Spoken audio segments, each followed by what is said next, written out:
सब देवता दैत्यों पर विजय प्राप्त करके बड़े आनंद में उत्सव मना रहे थे। तो देखा भगवान ने कि इनको अहम हो गया है कि मैं बलवान हूँ और मैंने दैत्यों पर विजय प्राप्त की। तो सभा के सामने भगवान एक यक्ष रूप में प्रकट हुए।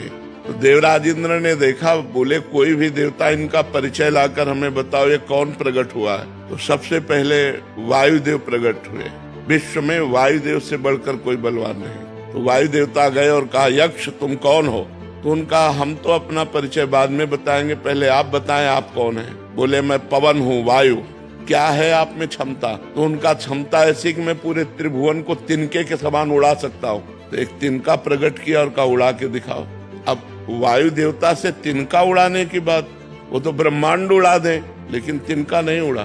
कहा पूरी ताकत लगाओ। वायु देवता पूरी ताकत लगा के हार गए। तिनका ऐसे से ऐसे नहीं कर पाए। आए और बैठ गए। देवराज इंद्र ने कहा कौन है? बोले असमर्थ रहा उनका परिचय प्राप्त करने में। दूसरा देवता अग्निदेव प्रकट, उनके पास गए।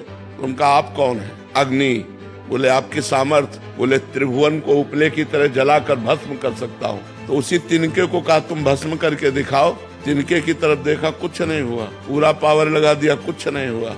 अग्नि देवता वापस जाकर बैठ गए और कहा मैं असमर्थ रहा। तब स्वयं देवराज इंद्र उठे।